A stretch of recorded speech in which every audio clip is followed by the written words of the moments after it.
ছেলে মেয়েদের জন্য নতুন বছরে বই কিনে নিয়ে এসেছি। আর তবে আপনারা বেতনের জন্য ভাববেন না। ওই যে আমার নিচু জমিটা আছে না, ওটা ধান কাটা হয়ে গেছে। কাল ব্যাপারী সাহেব ধান নিয়ে টাকা দিয়ে দিলে আমি আপনাদের টাকা দিয়ে দিতে পারবো। স্যার, আপনি বেতনের কথা বলে আমাদের লজ্জা দিচ্ছেন। আমরা কি কখনো তাগাদা করেছি? স্যার, আপনি শুধু নিজের খরচে ছেলে মেয়েদের দায়িত্ব নয়, আমাদের দায়িত্বও নিয়েছেন। আপনার মতো মানুষ দেশে বিরল। আমাদের তো উচিত আপনার কাছ থেকে বেতন না নিয়ে স্কুলের উন্নতির জন্য সহযোগিতা করা, কিন্তু আমাদের সংসার আছে বলে বাধ্য হয়েই বেতনটুকু নিতে হয়। আমার আছে বলেই আমি আপনাদেরকে দিতে পারছি, আর আমার যা আছে তা দিয়ে আমি সারা জীবন এই স্কুলটা চালিয়ে যেতে পারবো। তবে আপনাদের কাছে আমার একটা অনুরোধ, ছেলে মেয়েরা যেন আপনাদের কাছ থেকে প্রকৃত শিক্ষাটা পায়। একটা কথা মনে রাখবেন, প্রাথমিক বিদ্যালয় থেকে শিক্ষকদের লক্ষ্য রাখতে হবে কোন ছাত্রের মেধা কোন দিকে। স্যার, আপনার কথাটা আর একটু বুঝিয়ে বলুন, তাহলে বুঝতে পারবো। তাহলে শুনুন, আমি একটা বাস্তব ঘটনা বলি।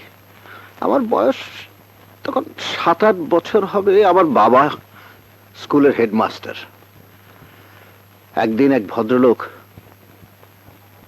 তার ছেলেকে নিয়ে আমার বাবার কাছে নালিশ করতে আসলো। স্যার, আসসালামু আলাইকুম। স্যার, ওয়ালাইকুম আসসালাম। স্যার, আর কি বিচার করবেন করেন, করেন বিচার। কেন, কি করেছে সে? স্যার, পরে আমি ইঞ্জিনিয়ারিং এ ভর্তি হইতে কইছিলাম, হ্যাঁ কয় কিনা মেডিকেল কলেজে ভর্তি হইব, বলে কিনা ডাক্তার হইব। স্যার, আমি আপনার সামনে কই দিতেছি, ও যদি আমার মনের আশা পূরণ না করে তাইলে আমি ওর পিছনে আর একটা টাকাও খরচ করুম না। এটা আমার শেষ কথা। সবুজ, প্রত্যেক বাবা মাই আশা করে সন্তান যেন তাদের মনে আশা পূরণ করে। তাই তোকে বলছি, তোর বাবা যা চায় তুই তাই হয়ে দেখা বাবা। কিন্তু স্যার, ইঞ্জিনিয়ারিং এ কোনো কিছুই আমার মাথায় আসে না, তাই ওই সাবজেক্ট নিয়ে পড়লে আমার জীবনটাই নষ্ট হয়ে যাবে। ও কথা বলছিস কেন? তোকে তো আমি প্রাইমারি স্কুল থেকে শিক্ষা দিয়েছি।